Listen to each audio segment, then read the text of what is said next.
मंडळी नमस्कार. मी विशाल. माहोल पॉडकास्टमध्ये आपलं स्वागत आहे. आजचा आपला पॉडकास्टचा विषय हा सर्वांचा आवडता आणि जिव्हाळ्याचा विषय आहे. विषय खाण्याचा आहे, ते म्हणजे मिसळ. मिसळ कुणाला आवडत नाही असं सहसा होत नाही. आपण आज पुण्यातला एक मिसळ ब्रँड विषयी बोलणार आहोत. ब्रँड आपण किती इझी बोलतो की हा ब्रँड आहे, पण कुठलाही ब्रँड हा काय लगेच बनत नाही. त्याच्या पाठीमागं हा बऱ्याच वर्षांचा संघर्ष असतो, स्ट्रगल असतो, बऱ्याच लोकांनी केलेला त्याग असतो. आज तेच आपण जाणून घेणार आहोत. दीपक बडैत यांनी एका छोट्याशा हातगाडीपासून हा व्यवसाय सुरू केला. त्यांच्या पश्चात त्यांची दोन्ही शाळकरी मुलं, त्यांनी हा व्यवसाय पुढे कसा नेला, त्याचा ब्रँड कसा केला, आणि आता हा ब्रँड नुसताच पुण्यात भारतात नसून हा ब्रँड परदेशात देखील आहे. तर त्याचाच आज आपण प्रवास ऐकून घेणार आहोत हेमंत बडैत आणि रोहित बडैत यांच्याकडून. हेमंत आणि रोहित, तुमचं माहोल पॉडकास्ट मध्ये स्वागत आहे. माझा पहिला प्रश्न असा की तुमची बडैत मिसळची नेमकी सुरुवात कशी आणि केव्हा झाली? मी जरा भाड्यात मिसळची सुरुवातच्या आधीची तुम्हाला बॅकग्राऊंड देईन. आई आणि वडिलांचं लग्न झालं 1985 मध्ये. सुरुवातीपासून आमचा फरसांचा धंदा होता, म्हणजे आठवडी बाजार असतो ते वडील आमचे करायचे. आमचं गाव शेवगाव आहे, तर तिथं आमचा आठवडी बाजारचा फरसाण असायचं. तिथं ते विकून आम्ही उदरनिर्वाह चालवत होतो. पण नंतर काही वर्षांनी अशी परिस्थिती आली, कुटुंब मोठं होतं, पैसा पुरत नव्हता, कर्ज वाढत होतं. मग त्या कारणामुळं आई आणि वडील निघून पुण्याला आले. तर मग आम्ही तसं आलो 1991 मध्ये पुण्यात आलो. मग सर्वात सुरुवातीला म्हणजे 1991 मध्ये भाड्यात मिसळ चालू झाली. तर एकदम छोट्या ह्याच्यावर होती भाड्यात मिसळ, हातगाडीवर चालू झाली. तर तेव्हा मग आम्ही उपीट असायचं, पोहे असायचे, वडा सॅम्पल, इडली असं छोटे छोटे विकायचो आणि मिसळ. तर मग नंतर असं सुरुवात केली आणि मग हळूहळू मग तिथनं आम्हाला मिसळला स्कोप जास्ती भेटायला लागला, किंवा मिसळचा सेल जास्ती होत होता आणि आवडत होती, ती अपील होत होती. त्यामुळे आम्ही मग मिसळकडे कॉन्सन्ट्रेशन केलं. मग तशी सुरुवात झाली, की बाबा भाड्यात मिसळ एक तशी 1991 मध्ये चालू झाली. मग 1991 झाली. सुरुवातीची परिस्थिती खूपच अवघड होती. वडील कोंडगावरनं, म्हणजे जो आपला वारजेच्या पुढचा कोंडगाव, तिकडनं नळ स्टॉपला यायचे. मग नळ स्टॉपला येणार आणि इकडं आमची आजी मेंदळघराला राहायची. मग तिकडनं सगळं घेऊन हातगाडी घेऊन तिथं जायचे, लावायचे. पहिलं सुरुवातीला एकदम टाइम कमी होता, 12 वगैरे पर्यंतच लावायचे. मग त्यानंतर वडिलांनी व्यवसाय बघितला. 1991 पासून जवळजवळ 2005-06 पर्यंत ते कंटिन्यू बघत होते. मग तशी आमची दोघांची मदत होती. जसं आम्हाला कळते 5वी-6वी पासून आम्ही कंटिन्यू त्यांना मदत करत होतो. बाऊल धुवून देणं, बाऊल पुसून देणं, भांडी धुणं, हे आम्ही दोघं काम करत होतो. आम्हाला कामाची कधी कोणती लाज वाटली नाही. तिथं रोडवर पण आम्ही भांडी धुतलेली आहेत सुरुवातीपासून. तर मग तसं चालत होतं. मग 2006 पर्यंत, 2006ला मी 10वीत गेलो, 11वीला ऍडमिशन घेतलं आणि वडील एक्सपायर झाले. मग जेव्हा वडील एक्सपायर झाले, मग तेवढी म्हणजे मोठ्या भावाची जबाबदारी जास्त होती. माझं शिक्षण चालू होतं, हा TYला होता. मग तो TYला होता. मी 10वी पास झालो, 11वीला ऍडमिशन घेतलं. मग सर्वातील जबाबदारी जास्ती ह्याच्यावर आली, की बाबा मग ह्यानी जास्ती म्हणजे सहभाग ह्याचा होता. सुरुवातीला मी शिकून मदत करत होतो, नाही असं नाही, पण पहिलं ह्याचा असायचं की हा लावायचा, कारण हा फुल टाइम बघायचा. मग 2006ला सुरुवात केली. मग त्यासाठी संघर्ष खूप होता. आम्ही राहिला कर्वेनगरला होतो. कर्वेनगरवरनं गाडी ढकलत आणायची, 3-3.5 किलोमीटर गाडी ढकलायची. सगळा व्यवसाय करायचा. तेव्हा कामगार कोण नव्हता, एकच कामगार असायचा, त्याला 20 रुपये 30 रुपये पगार असायचा. मग त्या पद्धतीने ते चालवायचं. पहिला सगळा धंदा करून घ्यायचा 1-1.5-2 तास. तो धंदा झाला की मग भांडे बिंडे धुवायचे, हातगाडी धुवायची, मग हातगाडी ढकलत घेऊन परत घरी जायचं. मग त्याच्यावर कधी कांद्याची पोती असं सगळं असायचं. त्या पद्धतीने झालं. मग 2006 पासून आम्ही चालू केलं. तेव्हा माझं शिक्षण चालू होतं, याचं शिक्षण पूर्ण होत आलं होतं. त्यामुळे आम्ही म्हणजे उदरनिर्वाहासाठी चालू होतं ती परिस्थिती. मग 2006 पासून 16 पर्यंत आम्ही कंटिन्यू हातगाडीवरच होतो. मग हातगाडीवर करता करता मग आता कसं तिथे व्यवसाय वाढत होता आमचा हळूहळू. पहिली इन्कम टॅक्सची मिसळ असे म्हणून ओळखली जायची. मग नंतर आम्ही दोघांनी निर्णय घेतला की काहीतरी नाव दिलं पाहिजे, की बाबा नाव यायला पाहिजे काहीतरी मिसळ. मग आम्ही आमचंच नाव द्यावं, कारण आमचं नाव कसं कोणालाच माहित नाहीये पुण्यात, एकदम नवीन नाव. उच्चारायचं म्हटलं तरी प्रश्नचिन्ह, कसं उच्चारायचं, स्पेलिंग माहित नाही, उच्चार माहित नाही. मग आम्ही आमचंच नाव दिलं भाड्यात मिसळ.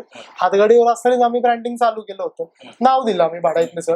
आणि जेव्हा आम्ही चालू केलं तेव्हा मिसळ अक्षरशः 10 रुपये 12 रुपये होती. तेव्हापासून आम्हाला आठवतं, म्हणजे 2006-07 पासून आम्ही एकटे बघतोय दोघं मिळून. तेव्हा वडील एक्सपायर झाल्यानंतर 2006 ते 2017 आम्ही तिथं केलं. पण नोव्हेंबर 2017ला आम्ही शिफ्ट झालो छोट्या दुकानात आम्ही स्टँडिंग दुकान घेतलं तिथंच. मग तिथं तरी पण 40 लोकांची कॅपॅसिटी होती.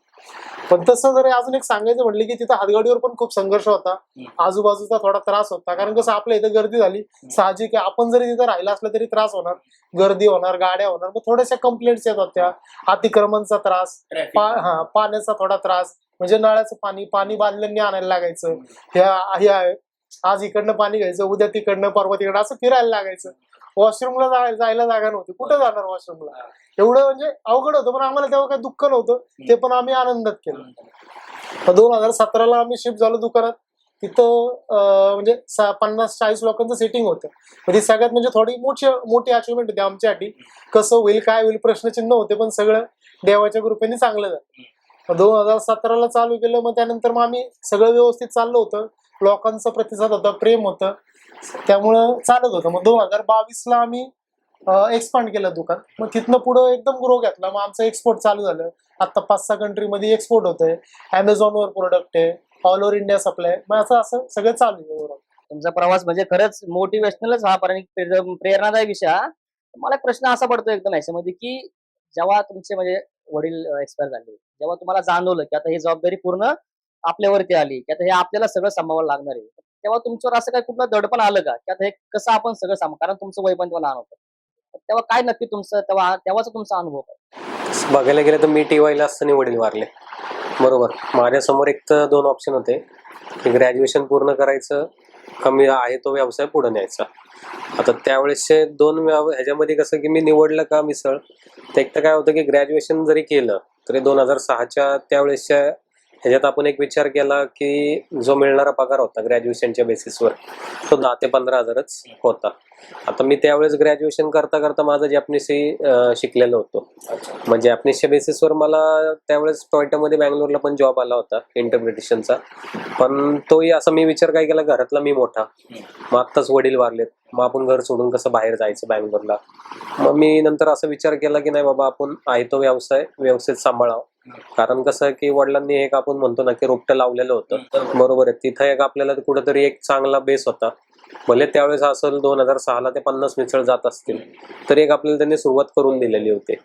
तर मग त्यावेळेस आम्ही असा विचार केला की नाही बाबा, चला काहीतरी दुसरं काहीतरी करण्यापेक्षा आपला आहे तोच व्यवसाय आपण पुढे घेऊन जावं. म्हणून मग इकडं मी पहिल्यांदा इकडं सगळं फुल फ्लेश पद्धतीने 2006 पासून मग बघायला लागलं. त्यावेळेस त्याचं शिक्षण चालू होतं. पण त्यामुळे कसं आलं की व्यवसायामुळे कसं आलं की एक असं फायदा आला की याचं शिक्षण पूर्ण करता आलं व्यवस्थित. आता शिकता शिकताच आम्ही कसं की आई मला मदत करत होता, आईची मोठी साथ असायची. मग त्यामध्ये मावशी आमची, मावशीने पण बरीच मदत केली. त्यानंतर काका आहेत आमचे, त्यांनी मदत केली. म्हणजे तसं बघायला गेलं तर ऍक्च्युअल मध्ये सगळं फॅमिली बिझनेसच म्हटलं तरी चालेल. म्हणजे आत्ताही जरी आता आमच्या दोघांची लग्न झाली तरी आमच्या दोघांच्या मिसेस मदत करतात. म्हणजे असं सगळ्यांचं एक टोटल म्हणजे आपण म्हणतो ना फॅमिली बिझनेस प्रमाणे चालू आहे, सपोर्ट आहे पूर्ण. तुम्ही जेव्हा लहान होते, तुम्ही शाळेमध्ये होते, तुम्ही कॉलेजमध्ये होते, मग तेव्हाच तुमचं नक्की रुटीन कसं असायचं? म्हणजे सकाळी तुम्ही किती वाजता लावायचे, मग किती वाजता तुमचं मिसळ संपायची, मग त्यांचं शाळा सांभाळून तुम्ही हे सगळं कसं जमवायचे? ऍक्च्युली शाळा असं सांगू का, म्हणजे काय आहे की तसं बघायला गेलं तर मी 8वीत असेल त्यावेळेस कसं व्हायचं की वडील व्यवसाय सांभाळत होते. पण वडील रविवारी काय करायचे की बाबा चला एक आपल्याला आठवड्यातनं एक दिवस सुट्टी, परत जो काय दुकानाचा माल असेल तो रविवारी वडील काय करायचे परचेस करायचे. त्यामुळे वडील रविवारी काय करायचे की पहिल्यांदा जी काय आपली हातगाडी होती ती बंद ठेवायचे. नंतर मी 8वीत असताना आम्ही काय केलं की चला बाबा वडील मटेरियल आणतात आहे, पण आपण रविवारी का बंद ठेवायची. म्हणून सुरुवातीला मी आणि हे भावानी दोघांनी मिळून काय केलं की रविवारी गाडी चालू ठेवली. आणि मग त्यावेळेस असंच की बाबा चला आई मिसळ बनवून द्यायची. मग त्यावेळेस कसं व्हायचं की ती हातगाडी आम्ही कर्वेनगरवरनं नळस्टॉप पर्यंत 3.5-4 किलोमीटर काय असेल ते आम्ही ढकलायचो. ढकलून दोघंही सोबत असायचं, चालत जायचं. मग ती मिसळ 8:30ला चालू करायची. मग त्यावेळेस 10:30-11 पर्यंत मिसळ असायची. मग 10:30-11 पर्यंत मिसळ झाली की मग परत ती भांडी वगैरे धुवायला हा भांडी धुवायचं, मी पण नंतर झाल्यावर मग मदत करायचं. मग आवरून 12:30-1 वाजेपर्यंत आम्ही काय करायचं की गाडी घेऊन परत घरी असायचं. मग अशा ह्याच्यात त्यावेळेस म्हणजे विचार केला तर म्हणजे मी 8वी म्हणजे 2000ची ही गोष्ट आहे. मग त्यावेळेस धंदा अगदी कसं होतं की मिसळ माझ्या मते 12 रुपये 14 रुपये वगैरे मिसळ असेल. तर त्यावेळेस धंदा विचार केला तर एक अगदी 300-400 रुपयाच्या घरात धंदा असेल. मग आम्ही काय करायचो, त्यातले थोडे पैसे जे मटेरियलचे असेल ते आईकडे देऊन टाकायचं. आणि आम्ही काय केलं, एक छोटी बिशी लावली होती. पण त्यातनं ते पैसे आम्ही साईडला ठेवायचो आणि आईकडे देऊन टाकायचं. मग ते काय असेल त्याच्यातनं आपलं शाळेतलं शिक्षण असू द्या किंवा हे असू द्या, असं त्याच्यातनं आम्ही जर सगळं आमच्या जगात थोडक्यात दोघांचं जे काय असेल ते खर्च भागवायचं. आणि आईकडनं म्हटलं तर आजोबांचं पण आमच्या तसं किराणामालाचं दुकान होतं. म्हणजे आजोबांचं तसं 61 ते 63च्या दरम्यान किराणामालाचं पूरग्रस्त चाळीमध्ये दुकान होतं. तर तसं आम्हाला कसं की व्यावसायिक म्हटलं तर थोडंसं एक दोन्हीकडनं, आईकडनं वडिलांकडनं दोन्हीकडनं एक थोडंसं बॅकग्राऊंड मिळालं. कारण आईचं पण आजोबांचं दुकान असल्यामुळे आम्ही दुकानात थांबायचो. मग ते छोटे छोटे हिशोब 50 पैसे 25 पैसे, म्हणजे त्यावेळेसचा विचार केला तर एखादा साबण 5.5 रुपयाला असायचा, कुठला एखादी गोष्ट 4 रुपयाला असायची. मग ते कसं हिशोब करणं वगैरे या गोष्टी आपोआप म्हणतो ना आपण, ते बाय बर्थच थोडं थोडं आम्हाला 4थी-5वी पासूनच माहिती गेलं, बेसिक क्लिअर झाले. हो. हे पण मला एक सांगा, आता तुम्ही खूप लहानपणात ह्या सगळ्या गोष्टी पाहिल्या, खूप संघर्ष करत तुम्ही इथपर्यंत आलाय. तुमच्या वडिलांनी एक आखून दिला असेल की एक व्यवसाय करण्याची एक पद्धत म्हणा, किंवा त्यांनी काही एक रोड मॅप आखून दिला असेल. त्यांची अशी काही शिकवण आहे का जी तुम्हाला आज सगळ्यात त्याचा मदत होतोय, किंवा नाही हे वडिलांनी आखून दिले त्या तत्वावरच आम्ही चालतो? शिकवण म्हणजे तसं बघायला गेलं तर मी ह्यांनी जसं म्हणजे सांगितलं की बाबा वडील गावावरनं पुण्यात आले, तर वडिलांनी पुण्यात आल्यावर तसं बघायला गेलं तर म्हणजे असं नाहीये की डायरेक्ट मिसळ ह्या क्षेत्रात फोकस झाले. म्हणजे मला जसं आठवतंय ना, तसं वडिलांनी हातगाडीवरती छोटे छोटे कपडे विकलेत. म्हणजे ते 5 रुपयाला कपडे मिळायचे, शर्ट 5 रुपयाला, छोटी चड्डी असायची ती 5 रुपयाला. म्हणजे ते लहान मुलांचे कपडे जे की आता त्याच्यावर टॉईजचे थोडेसे हे असतात, तर तसे कपडे छोट्या छोट्या चाळींमध्ये जाऊन ते असे विकलेत. भाजीचा व्यवसाय केला. म्हणजे आमची काही वर्ष आता जी तातवडे बाग आहे कर्वेनगर मधली, ती पुढं काहीच डेव्हलप नव्हतं. त्यावेळेस आपली तिथं एक आपले काय म्हणतो त्याला, प्रतिज्ञावांची तर भेळीची गाडी होती. मग भेळीची गाडी पण संध्याकाळी लावायची तिथं. समज एक 4:30 ते 7:30-8 वाजेपर्यंत भेळीची गाडी असायची. सकाळी मिसळ असायची. म्हणजे आता कसं तसं वडिलांनी बरेच वेगवेगळे व्यवसाय केले. म्हणजे अगदी म्हणजे कसं की ज्यावेळेस आपला गुढीपाडवा असेल त्यावेळेस ज्या गाठ्या असायच्या त्या पण सीझनल आपण म्हणतो, तर त्या गाठ्या सुद्धा विकायचे. परत अजून एकदा आठवतंय की मार्केटमध्ये एक प्लास्टिकची ती लहान मुलांची खेळणी होती, अशी आपण हाताने पंखा फिरवला की तो वरती जायचा. म्हणजे अगदी पोतं भरून घेऊन ते हातगाडीवर टाकायचे, तो 2 रुपयाला विकायचे. अशी सगळी वडिलांनी सुरुवात केली होती. पण बरेच व्यवसाय केले. आणि नंतर मग कुठेतरी ह्या व्यवसायावर माणूस आपण स्टेबल झाला. म्हणजे ह्याच्यातनं त्यांच्याकडनं आम्हाला काय शिकवलं होतं, तुमचं प्रॉडक्ट कुठलंही असो तुम्हाला ते विकता गेलं आलं पाहिजे. बरोबर आहे. म्हणजे त्याच्यामध्ये मी सांगितलं तसं भाजी असू दे, नाहीतर कुठं भेळ असू दे, नाहीतर मिसळ असू दे, त्यांच्याकडे काय अंगात कला होती की कुठलंही प्रॉडक्ट ते बोलून, म्हणजे आपण कसं म्हणतो की एखादा माणूस बसला तो बोलला तर त्याची माती पण विकली जाईल. एखादा सोनं घेऊन बसला तरी नाही बोलला तर लोक समजतील हे सोनं खोटं आहे का, त्याच्याकडनं पण कोण घेणार नाही. तसं एक त्यांच्याकडे जो गुण होता तो एक आम्ही लवकर म्हणजे आपल्याला तो लवकरच मिळाला. मग त्यातनं आम्हाला कळलं की नाही बाबा चला आपण बोललो कस्टमर संघ चांगलं तर त्याच्यातनं काय किती फायदा होतो. म्हणजे आता गाडीवर असताना म्हणजे तसं काय आपलं काय मोठं ब्रँडिंग किंवा आता जसं झालंय, जसं म्हणजे आपण डिजिटलायझेशन कडे जसं आलोय, तसं काय इंस्टा फेसबुक असे काही माध्यम नव्हते त्यावेळेस. काय की बाबा माउथ टू माउथ पब्लिसिटी हे एकच असं माध्यम होतं की ज्याने आपण व्यवसाय वाढवू शकतो. जसं आता कसं होतं, हा जसं म्हटलं बेळीची गाडी, तर बेळीबरोबर आम्ही वडापाव पण केला. म्हणजे कसं सुरुवातीचा जो काळ होता म्हणजे त्यामध्ये सकाळी चालू करायचं 8-8:30 12 पर्यंत संपायचं, पण ते पैसे पुरत नव्हते. मग वडिलांनी त्यासाठी भेळ संध्याकाळी लावली, वडापावची गाडी लावली. गणपतीत पण भेळीची गाडी 10 दिवस लावायची डेक्कनला, वडापाव पण विकला.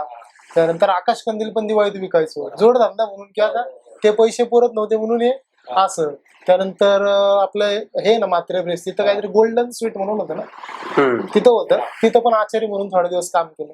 म्हणजे काळ अवघड होता, त्यांच्यापेक्षा आमचे कष्ट खूप कमी आहेत. फरसाण कसं काढायचं, पहिल्यापासून फरसाणचा व्यवसाय असल्यामुळे फरसाण कसं करायचं काय करायचं हे सगळं माहिती होतं. मग ते स्वीट्सच्या दुकानात त्यांचं फरसाण वगैरे करून देणं किंवा बालुशाही काढणं, हे सगळ्या गोष्टी त्यांना जमत होत्या. मग ते त्यावेळेस काही दिवस तिथंही काम केलं. 2 तास जायचं, त्यांचं मटेरियल बनवून द्यायचं, मग परत यायचं. असेही त्यांनी छोटे छोटे म्हणजे आपण म्हणतो ना की ज्यावेळेस स्ट्रगल होतं सुरुवातीचा उदरनिर्वाहासाठी, अशाही गोष्टी केल्या बऱ्याचशा. आणि अजून एक ऍड करायचं म्हणजे जे बाजार असायचे, आता आमचं गाव शेवगाव आहे, तिथनं 30-30 किलोमीटर पैठ, तेवढ्या 30 किलोमीटर लांब गाडी भरलेली ढकलत घेऊन जायचं सोपी काम नाही. 30 किलोमीटर गाडी ढकलत घेऊन जायचे, धंदा करायचा, परत यायचं. म्हणजे हे पण मला आता म्हणजे आईकडनं कळतं, पण सोपं नाही. तुम्ही इमॅजिन केलं ना कळेल की किती कष्ट होते त्या मागे. माल करायचा, माल गाडीवर लोड करायचा, तो ढकलत घेऊन जायचा, परत घेऊन यायचं. आपण एवढं करूच शकत नाही. गाडी ढकलण्यामागचं कारण असं होतं की त्यावेळेस बघायला गेलं तर पब्लिक ट्रान्सपोर्ट म्हटलं तर एसटीच होतं. एसटी वाला कधीच गाडीवरती त्या एसटीवर टाकून देत नव्हता.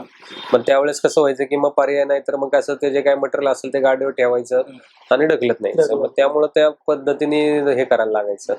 आठवडी बाजार करणं, त्यात गावाच्या शेजारचे 1-2-3 अशी छोटी छोटी गावं होती, तिथं जायचं, मग आठवडी बाजार करायचं. तर अशातनंच तिथनं सुरुवात झालेली होती सगळी. म्हणजे आता हे खरं तर आहे ना, तुमचा सगळा प्रवास ऐकता हे कौतुकच आहे तुमचं सुद्धा, आणि हे सगळ्याला कुठेतरी म्हणतो ना एक बेस तुमच्या वडिलांचा संघर्ष आहे, जो तुम्ही आता एक मोठा ब्रँड करून दाखलाय. वडिलांच्या शिकवणीवरनं तुम्ही इथपर्यंत आले, पण याचा सगळ्याचा बेस वडिलांचा संघर्ष आहे.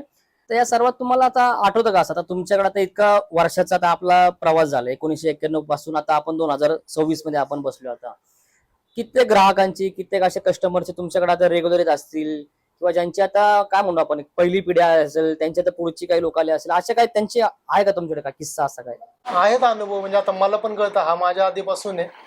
पण जे म्हणजे आमच्याकडे यंग मध्ये यायचे, जेव्हा लग्न पण झालं नव्हते त्या मुलं, आम्ही तेव्हा एकदम लहान होतो, पण त्या मुलांची आता लग्न झाली, ते मोठे झाले, त्यांची मुलं पण आमच्याकडे येतात. म्हणजे ते पण आता आमच्याकडे अटॅच झाले. म्हणजे पिढी ना पिढी येतात आणि ते कंटिन्युटी राहते. आणि जरी आता म्हणजे आम्हाला आठवतं, जे काय हातगाडीवर पण यायची ना जी, त्यांचे वय तेव्हा असतील माझ्या मते 50च्या आसपास. आता 80-75च्या दरम्यान ती पण काही लोक अशी होती की येत होती, शेवटपर्यंत मिसळ घालेली असं येतात. हा विषय असा आहे ना, की आपण म्हणतो ना खाण्याचा विषय, की तुमचा आनंदाचा मार्ग हा पोटातून जातो, अशी ती एक म्हण आहे. एखाद्याला एखाद्या ठिकाणी चव आवडली ना, की तो तुमच्याकडे शेवटपर्यंत त्याला, कारण तो त्याचा भावनिक आता मुद्दा झालाय तो. आणि कसं आहे म्हणजे आपण म्हणतो, पण आता क्वालिटीसाठी पण आम्ही बरेच कष्ट घेतो, सोपं नाहीये. अजून पण आम्ही दोघं मिसळ तयार करायला होतो, आमच्याशिवाय मिसळ तयार कोण करत नाही. म्हणजे जी कन्सिस्टन्सी राहते ती ह्यातनं राहतो. आणि आम्हाला पण त्याची आवड आहे. आम्हाला पहिली गोष्ट स्वच्छता खूप लागते. कुठले तुम्ही आता आमच्या दुकानात जावा, कुठं गोडाऊनला जावा, तुम्हाला एक झुरळ भेटणार नाही, एवढी स्वच्छता असते. पण आम्हाला पण आवड आहे की आम्हाला वाटतं की जो आमच्याकडं ग्राहक विश्वास ठेवून येतो, त्याला पण चांगलं भेटलं पाहिजे, तो आनंदी गेला पाहिजे, हे आमचं टार्गेट असतं. पैसा तुमच्याकडे ऑटोमॅटिक येणार आहे. पैसा काय असं नाही की तुम्हाला भेटणार नाही. तुम्ही काम चांगलं केलं तर तुम्हाला पैसा 100% भेटणार. आता आपण इतकं वर्ष व्यवसाय केला, हातगाडीवर व्यवसाय केला आपण 1991 पासून 2016 पर्यंत माझ्यामध्ये. तेव्हाच्या 17 नोव्हेंबर तर तेव्हाच्या तुमच्या काय अडचणी? सगळ्यात पहिली अडचण म्हणजे आम्हाला कर्वेनगरला राहिलं होतं. गाडी एवढ्या लांब 3-3.5 किलोमीटर ढकलत आणायची, ढकलत घेऊन जायची. परत येताना सगळं मटेरियल असतं, ते मटेरियल लोड करायचं, त्यानंतर परत सगळं आवरायचं आणि घेऊन जायचं. परत कांद्याची पुती त्या गाडीवर ठेवायची, ती घरी घेऊन जायचं. सगळं लोड भरपूर होता, म्हणजे जाण्या येण्याचे कष्ट खूप होते आम्हाला. त्यानंतर तिथं आल्यानंतर पहिली गोष्ट, पाणी तिथं काय आपल्याकडे नळ नव्हता. मग आज ह्या बंगल्यात जा, उद्या त्या बंगल्यात जा, परवा त्या बंगल्यात जा, आणि ते पण पाणी 2-2 बादल्याने आणायला लागायचं आणि मग ते चालू करायचं. आणि ते पाण्याचा झाला विषय, म्हणजे रोज ओरडायचा, आज हा म्हणून माझ्याकडे भरू नको, उद्या म्हणून माझ्याकडे भरू नको, असं सर्कल होतं आमचं, आज ह्याच्याकडे उद्या त्याच्याकडे, असं थोडं चालू होतं. त्यानंतर वॉशरूमचा प्रॉब्लेम होता. वॉशरूमला जाणार कुठं, रोज कोण येऊन देणार आपल्याला, हा पण प्रॉब्लेम होता. ते झालं. त्यानंतर अतिक्रमणचा खूप त्रास होता. आमची वय खूप लहान होती. आता मी जेव्हा चालू केलं, मी 10वीत होतो, जेव्हा वडील एक्सपायर झाले, 10वी झाली, जेव्हा मी गेलो, अतिक्रमणचा खूप त्रास होतो.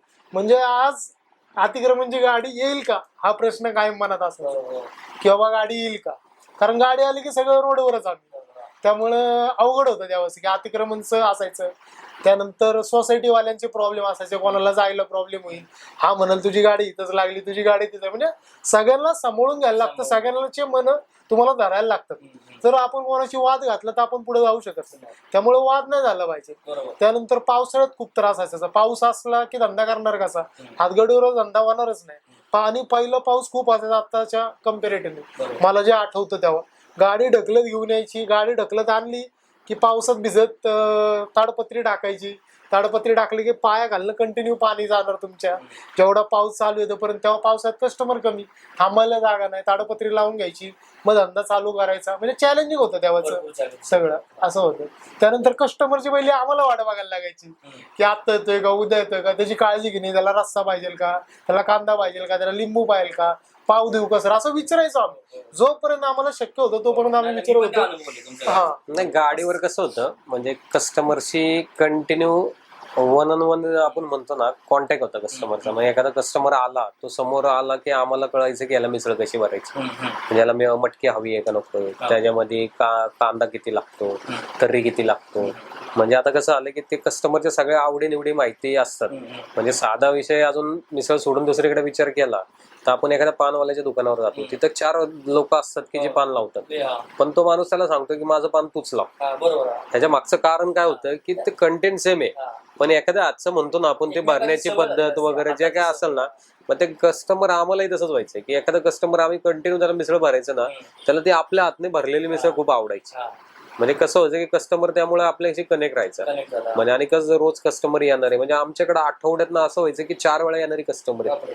म्हणजे मिसळ तो न हे करता, म्हणजे वयाने आपल्या मिसळचं बघता येईल तर तसं एक 10 वर्षाचा मुलगाही खाऊ शकतो आणि 60 वर्षाचे आजोबाही खाऊ शकतात.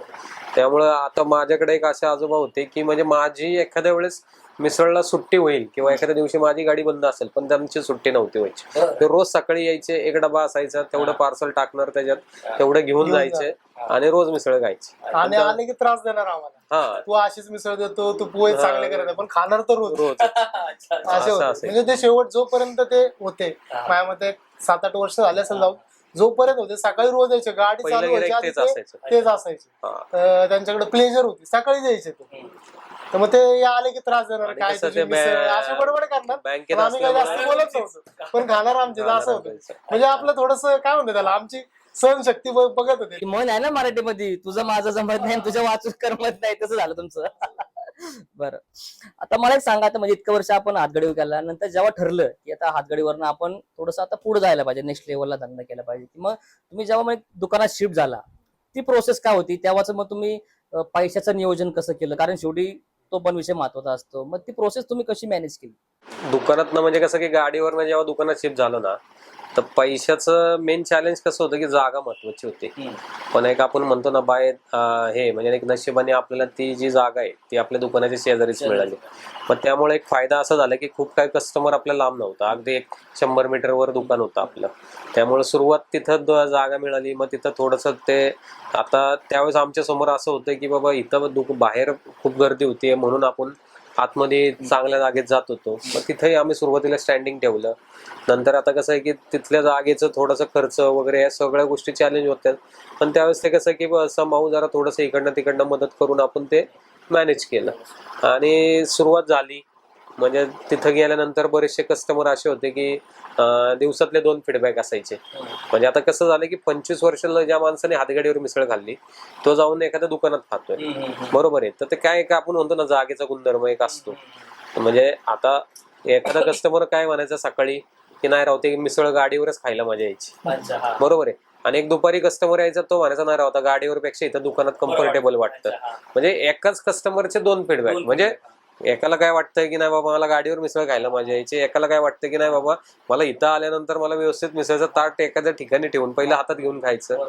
पण तो म्हणायचा नाही मला इथं जरा कम्फर्टेबल वाटतं. म्हणजे एकच दिवसातले 2 रिव्ह्यूज असायचे. ते माइंडसेट असतो प्रत्येकाचा. आणि आपणही कसं म्हणजे की आता एखाद्या ठिकाणी आपण घरात झोपतो, आपली जागा जर चेंज झाली तर आपल्याला एका दिवशी झोप नाही लागत. तसंही हे असू शकतं. म्हणजे आपण म्हणतो नाही का जागेचा गुणधर्म, तर तसा एक प्रकार होता त्यावेळेस. आणि सुरुवातीला दुकानात कसं झालं की स्टँडिंगला मग हळूहळू कसं झालं की जेव्हा आतमध्ये आलं तर थोडंसं एक फॅमिलीचं प्रमाण हळूहळू वाढायला लागलं. म्हणजे कसं होतं की जरा काही फॅमिलीज अशा असतात की रोडवर उभं राहून खायला थोड्या हेजिटेट होत होत्या. मग त्यावेळेस बरीचशी लोक पार्सल घेऊन जात होते. पण जेव्हापासून दुकानात आलो की तो एक फरक आम्हाला जाणवला की थोड्याशा फॅमिली आपल्याला म्हणजे कस्टमरी वाढत होतं. असा एक तो दुकानाचा तसा तो सगळ्यात मोठा फायदा आला. आणि सुरुवातीपासून म्हणजे आपली प्राइस अशी होती की सगळ्या प्रकारचा कस्टमर आहे आपल्याकडे.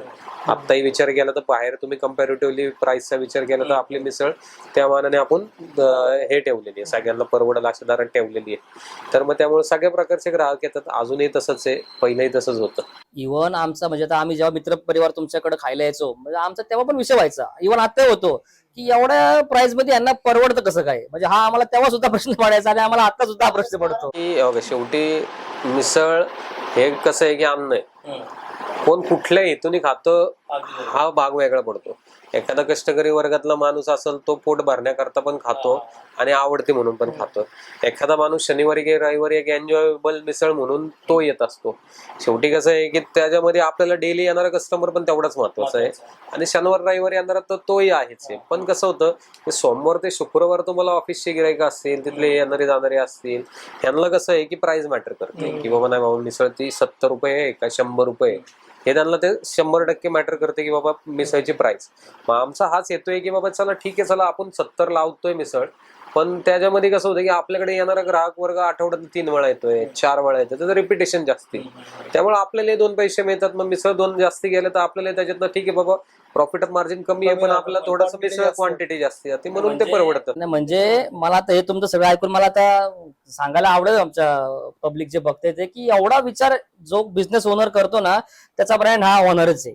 कारण तुम्ही जेव्हा समोरच्याचा प्रत्येक रुपयाचा विचार करताय तेव्हा तुमचा ब्रँड होणार हे नक्कीच आहे. तर तुम्ही जो पहिला जो ब्रँड उल्लेख घेतला, आता हा ब्रँड याच्या मागे खूप लोकांचे कष्ट आहे. नक्कीच. जरी आता आम्ही दोघं दिसत असले त्याच्या मागे आई आहे, वडील आहे, आमच्या जे आता वहिनी आहे, माझी बायको, सगळ्यांचे कष्ट आहे, आमचे मित्र आहेत किंवा रिलेटिव्ह, खूप जणांची मेहनत आहे. असं नाही की त्या सगळ्यांची मदत झाली त्यामुळे हा ब्रँड पुढे झाला. म्हणजे असं नाही की आम्ही दोघं सगळ्या गोष्टी घडत चांगल्या गेल्या, सगळ्यांची मदत झाली. मावशी आहे, काका आहे, मित्र समीर आहे, त्याची मदत आहे. आता तो जवळजवळ 5 वर्ष आलं बाहेरच्या प्रोडक्ट क्षेत्रात मदत करतो. म्हणजे बऱ्याच लोकांची मदत आहे. आणि असं नाही की दुकान झाल्यावरच मदत आहे, हातगाडीवर होते तेव्हा पण आम्हाला बऱ्याच लोकांची, त्यामध्ये विशेष म्हणजे आमचे आजी बाबा. सगळ्यात पहिलं जेव्हा वडील आणि आई इकडे आले तेव्हा आजी बाबांकडेच होते, आईच्या आईकडे. त्यांनी जवळजवळ आम्हाला 1 वर्ष सांभाळलं, म्हणजे 1 वर्ष आम्ही त्यांच्याकडेच होतो. मग त्यांची सगळ्यात जास्ती मदत धंद्याला झाली. आई, आजी, बाबा, त्यानंतर मामा, मामी, ह्यांचं आम्हाला खूप, म्हणजे आपले जे भाडे म्हणतो आपण ब्रँड, त्यासाठी त्यांचं खूप योगदान आहे मोठं. म्हणजे आम्हाला सपोर्ट आला त्यांचा. ब्रँड असं कसं आहे म्हणजे आपण म्हणतो की ब्रँड आहे, पण कसं होतं माहिती आहे का, हा ब्रँड तयार करणारे कस्टमरच असतं. महत्वाचं कसं आहे की ब्रँड आपण म्हणतो की ठीक आहे आता आपण एक नाव दिलं, लोकांना ते आवडतंय, करतोय, लोक 4 ठिकाणी ते गोष्टी सांगतात, ब्रँड क्रिएट होत असतं, होतो. म्हणजे असं नाही की तुम्ही खूप ऍडव्हर्टायझिंग करताय, इंटेन्शनली नाही करू शकत तुम्ही. इंटेन्शनली ब्रँड हो, बनवू होतो. शकत नाही. त्याला अगदी बरोबर. लोकांच्या तुमच्या मनात जागा झाली तर तो ब्रँड बनू शकतो. म्हणजे पहिलं तसं बघायला तर हाही विषय महत्वाचा आहे की बाबा नाही तुम्ही कस्टमरची जसं तुम्ही सर्व्हिस देताय, क्वालिटी देताय, जसं तुम्ही कस्टमरच्या मनात जागा करता तो ब्रँड ऑटोमॅटिकली क्रिएट होत असतो. कस्टमर ब्रँड क्रिएट करतात, आपण नाही करू शकत, कस्टमर क्रिएट करतात. हा, कारण कसं होतं आपल्या हातात काय की चांगलं देणं एवढं आपल्या हातात आहे. शेवटी कस्टमरने आलं पाहिजे. कस्टमरचं बस तुम्ही म्हणता माझा भारी ब्रँड आहे, पण तुम्हाला ओळखतात किती हे महत्वाचं आहे. त्यामुळे ब्रँड आपण तयार करत नाही, ब्रँड कस्टमर तयार करतात. आता आपण बघतो की हॉटेल लाईन मध्ये सगळ्यात मोठा विषय असतो तो म्हणजे स्टाफचा असतो. तुमच्याकडे आता सुरुवातीला किती स्टाफ होता आणि आता किती स्टाफ आहे तुमच्याकडे, आणि तुम्ही ते कसं हे करून घेता त्यांची? आता सुरुवातीला तर आमच्याकडे स्टाफ एकदम सुरुवातीला तर नव्हताच. मग त्यानंतर मला जसं आठवतं तसं एकच माणूस मदत करायला असायचा. त्याला तेव्हा 20 रुपये वगैरे असा आम्ही पगार द्यायचो रोजच्या रोज. तो आपला भांडी धुवायला मदत करायचा 1-2 तास. मग नंतर हळूहळू मग जसे जसे आम्ही वाढवत गेलो, मग हातगाडीवर 5 स्टाफ झाला, 5-7 13 झाला हातगाडीवर. कुठल्याच हातगाडीवर 13-14 लोक कामाला असेल आमच्याकडे तेव्हा होती, कारण आम्हाला ग्राहकांचा पण तेवढं प्रतिसाद प्रेम होतं. त्यामुळे तेव्हा पण 13-14 लोक आम्हाला कामाला होती. मग त्यानंतर आम्ही दुकानात शिफ्ट झालो, मग थोडासा अजून स्टाफ वाढला. मग त्यानंतर अजून परत 2022ला आम्ही एक्सपान्शन केलं. मग आता तसं 35-40 लोकांचा स्टाफ आता आमच्याकडे आहे. तुम्ही घरातले वगैरे धरून फॅमिली म्हणजे साधारण तुम्ही 50 एक जण तर धरून. हा, 50च्या आसपास जातो, सगळे मिळून मदत वगैरे धरून सगळ्यांची. हा विषय अवघड अशासाठी असतो की तुम्ही ते स्टाफशी जुळून कसं घेता. जुळवून म्हणजे आता सगळ्यांसाठी हा प्रश्न अवघडच आहे की जुळवून कसं घ्यायचं. पण आमच्या दृष्टीने कसं आहे, आम्ही पहिली गोष्ट जो आमच्याकडे स्टाफ आहे त्याला आम्ही कामगार आहे असं कधीच मानत नाही. पहिली शेवटी जो आपण पुढे जातो ते तुमचा स्टाफ चांगला असेल तर तुम्ही पुढे जाऊ शकता. एकटा माणूस काहीच करू शकत नाही. त्यामुळे आमचा स्टाफकडे बघण्याचा अप्रोच चांगलाच असतो की तो आपला मदत करण्यासाठी आलाय, तो असा कामगार म्हणून टीमचा पार्ट आहे तुमचा. आणि त्यांच्या ते जेव्हा तुम्हाला काय म्हणतात त्याला आउटपुट देतात तेव्हाच आपण पुढे जातो. त्यामुळे त्यांची सॅलरी किंवा कधी आम्ही कोणाचे पैसे वेळेच्या वेळेला देतो, कधी कोणाचे बुडवत नाही. पण आता कसं होतं ह्यामध्ये पण 2 गोष्टी असतात की बाबा त्या स्टाफकडनं पण तेवढे आपल्याला आउटपुट भेटलं पाहिजे.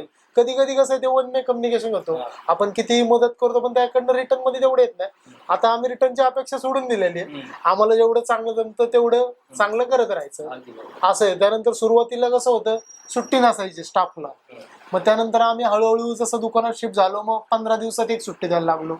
मग आता ते एक वर्ष 6 महिने झाले असेल आता प्रत्येक आठवड्याला एक सुट्टी देतो असं चालू केलंय. त्यानंतर बऱ्याच स्टाफ आहे जे जुने आहेत त्यांच्यासाठी आम्ही म्हणजे एक 75,000चा क्लेम असं इन्शुरन्स टाईप काढलेलं आहे की बाबा त्यातनं मदत होती त्यांना काय जर प्रॉब्लेम झाला तर त्यांच्या अडचणीच्या वेळेस. हा म्हणजे पहिले एकदम जुने होते पण आता जे नवीन आहे त्यांचं पण आमचं चाललंय की सरसकट सगळ्यांसाठी करायचं असं चाललंय. खूप चांगली गोष्ट आहे. असं खूप कमी ठिकाणी खरं तर बघायला मिळतं की असं जसं आपण काही कॉर्पोरेट कंपनी बघतो मल्टीनॅशनल की ते स्टाफची काळजी घेतात, इन्शुरन्स काढा. जे कॉर्पोरेटचा तुम्ही उल्लेख केला त्यामध्ये कसं आम्ही पहिले अवॉर्ड्स पण डिस्ट्रीब्युट करत होतो की स्टार परफॉर्मर किंवा असं एक एक वेगवेगळे अवॉर्ड करत होतो. पण त्यांनी कसं होतं, आता जो आपल्याकडे स्टाफ आहे त्यांचा माइंडसेट तेवढा ओपन नसतो. आता आपण हे दोघं कामाला मी तुम्हाला अवॉर्ड दिलं की हा नाराज होतो, त्यामुळे मग ती कन्सेप्ट आम्ही बंद केली. ते म्हणजे कसं होतं ते समजून नाही घेत. आता शेवटी आम्ही बघत असतो ना कोण कसं काम करतो कोण कसं करतो, पण ते मग नाराजीचं प्रमाण वाढतं त्यामुळे आम्ही तो विषय ड्रॉप करून टाकला. किंवा आता आमच्याकडे बाहेरची लोक आहेत काही झारखंडचे, त्यांनी 10 महिने कंटिन्यू काम केलं तर आम्ही त्याला 10,000चा बोनस देतो. त्यामुळे त्यांना पण एक बाबा की आम्हाला जर तुम्ही कंटिन्युटी दिली तर आम्ही पण तुमच्यासाठी काहीतरी करणं बांधील. आता हे म्हणजे मला एक प्रश्न असा पडतो म्हणजे की आपण एक साधारण बिझनेस ओनर, त्यांचे काय वेगवेगळे बिझनेस असतील तर त्यांना पीपल मॅनेजमेंट हे जमलंच पाहिजे त्यांच्या बिझनेस ग्रोथसाठी म्हणा किंवा काय. तर तुम्ही हा विषय कसा सांभाळता पीपल मॅनेजमेंट? पीपल मॅनेजमेंट म्हणजे प्रत्येक म्हणजे ज्याचा बिझनेस ज्याला मोठा करायचा त्याला शेवटी कसं आहे की एकटा माणूस काय सगळीकडे जाऊ शकत नाही, त्यामुळे माणसांशिवाय पर्याय नाही.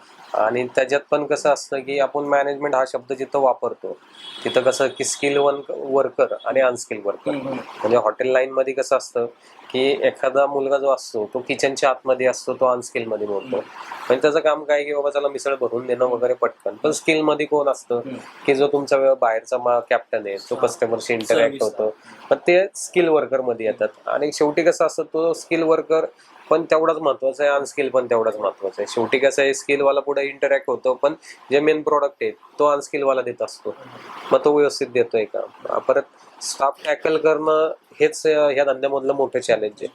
कारण कसं आहे कुठल्याही हॉटेल व्यवसायात कसं आहे की आजकाल तुम्ही प्रत्येक हॉटेल व्यवसायाला विचारताल की बाबा तुला मोठं चॅलेंज काय, तो म्हणतो माझा सगळा व्यवसाय चांगला आहे पण स्टाफच मिळत नाही. म्हणजे अगदी म्हणजे अर्ली स्टेजला पण जे आता कोणी हे असतील की नवीन हॉटेल्स उघडतात मग त्यांना स्टाफ नाही मिळत. आणि आमच्या बाबतीत पण काय अवघड होतं की आता कसं होतं की आता आपण एवढा दिवस झाले व्यवसाय करतोय, आपला स्टाफ असतो, आता एखादं नवीन हॉटेल चालू होतं, मग ते स्टाफ मध्ये कसं होतं की आता त्यांचं हॉटेल नवीन आहे, स्टाफ मिळत नाही, मग अशा वेळेस ते थोडंसं काय करतात सॅलरी थोडंसं वाढवून देतात. मग आपल्याकडचे स्टाफ पण असं होतं की माणसं 1,000-2,000 करता दुसरीकडे पाहतात, पण तिथं गेल्यावर त्याला कळतं की अरे माझा पहिला महिन्याचा पगार अजून मला मिळत नाही, मग तो थोडा थोडा करून तो माणूस पगार देतो का. आता त्याचं नाही वातावरण नाही म्हणता येणार, त्याचं हॉटेल नवीन असतं, तो बिचारा थोडस आर्थिक कुठेतरी ह्याच्यात अडकलेला असतो, मग तो त्याला म्हणतो ठीक आहे बाबा एवढे घे, मग एवढे घे. मग त्याला ते कळतं की बाबा आपण पहिल्या ठिकाणी होतो तर तुझं तारखेच्या तारखेला पगार व्हायचा, आता काय झालं इकडे आले यांनी सॅलरी वाढवून दिली पण तिथं काय होतंय की मग पटकन सॅलरी मिळत नाहीये. मग शेवटी मग तो तिथं अडकलेला असतो, मग परत आपल्यालाच फोन येणार की अहो सर असं असं मी येऊ का कामाला, पण तो परत आपल्याकडे येतो. पण तेवढ्या वेळा करता आपलं सगळं डिस्टर्ब होतं. म्हणजे असं चॅलेंजेस आहेत.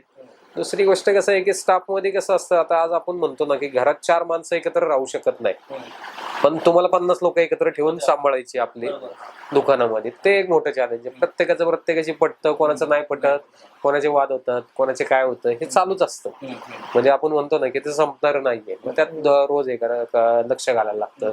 दुसरी गोष्ट असं आहे की आमच्या इथं प्लस पॉईंट म्हणजे असं आहे की बाबा कुठल्याही एम्प्लॉईचा काही प्रॉब्लेम असेल तर तो डायरेक्टली आमच्यापर्यंत येतो. पण त्याच्या मागचं कारण काय आहे की बरेच हॉटेलला कसं असतं की मॅनेजर सिस्टीम असते, म्हणजे स्टाफला टॅकल करणारा हा मॅनेजर असतो.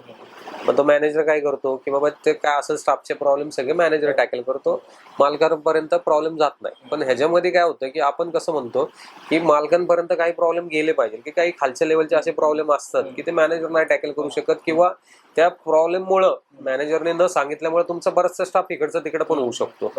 त्यामुळे तुमचं डायरेक्टली कनेक्ट थोडा स्टाफ संघ पण हवा, असं माझं एक वैयक्तिक मत आहे.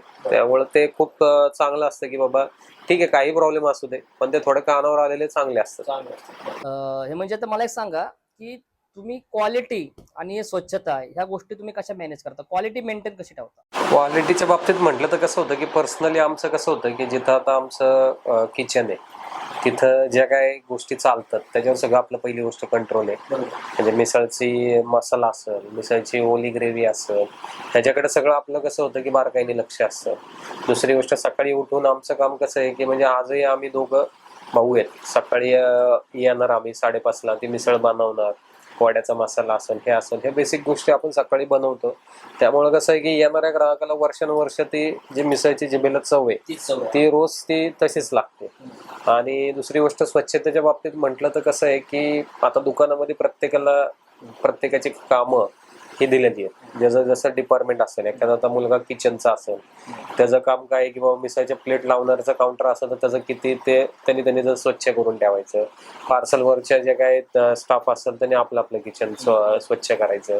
त्यानंतर गोडाऊनला असतं, मग गोडाऊनला पण बरीचशी अशी स्वच्छतेची कामं असतात की रेग्युलर स्वच्छता तर असतंच, पण एक आपण डीप क्लिनिंग म्हणतो ना तसा प्रकार आठवड्यात 2 वेळा होतो. म्हणजे एकदा बुधवारी होतो, एकदा शनिवारी होतो. पण डीप क्लिनिंग म्हणजे कसं की बाबा पूर्ण ज्या काही रॅक असतील त्या पूर्ण बाजूला काढायच्या, जे काय असेल ते सगळं टोटली साफसफाई वगैरे करून त्याच्यानंतर कसं सांगितलं की पेस्ट कंट्रोल. आता पेस्ट कंट्रोल हा विषय पण खूप मोठा आहे. म्हणजे काय होतं की आपण आता कसं होतं की पेस्ट कंट्रोलचे सगळे सर्टिफिकेट जवळ ठेवणं, पेस्ट कंट्रोल करून घेणं, हे दर 3 महिन्याला पेस्ट कंट्रोल झालं पाहिजे. म्हणजे दोन्हीकडे दुकानात गोडाऊन अशा दोन्ही ठिकाणी ते पेस्ट कंट्रोल झालं पाहिजे.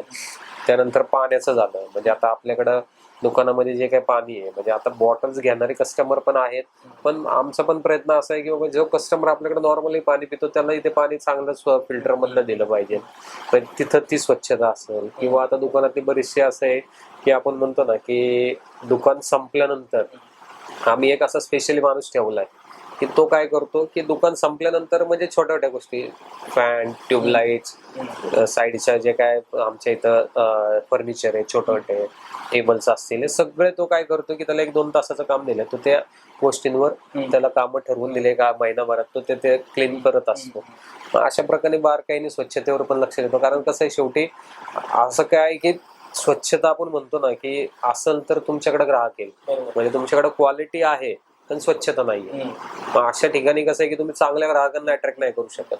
येणारा ग्राहक ते पण बघत असतो. म्हणजे आज तुम्ही दुकानात आले तरी कसं आहे की एखादा कस्टमर आला टेबलला तर तो टेबल क्लीन पाहिजे, त्याच्या पायाखाली जे काय असेल टेबलच्या ते सगळं क्लीन झालेलं पाहिजे, तेव्हाच त्या कस्टमरला तुम्ही तिथं बसवलं पाहिजे.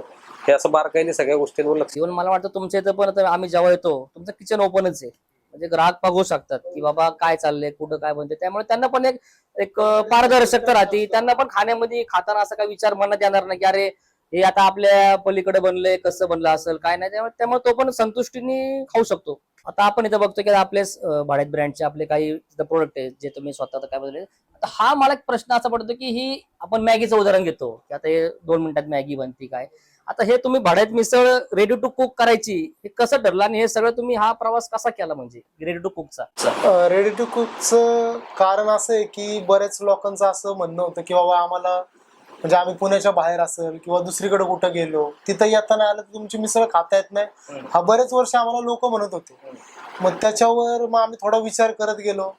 मग आम्ही दुसरे जे काय रेडी टू कुक जे मिसळ किंवा काय होते त्याचा आम्ही स्टडी केला. बरेच पद्धती वेगवेगळ्या पद्धतीमध्ये येतं, पावडर फॉर्म मध्ये येतं, अशा वेगवेगळ्या पद्धती. मग आम्हाला पावडर फॉर्म मधलं पटलं नाही. आम्ही पहिले ट्रायल खूप घेतल्या, म्हणजे जवळजवळ 2 वर्ष आमचा त्याचा स्टडी चालू होता. मग पावडर फॉर्मचं आम्हाला बिलकुल पटलं नाही.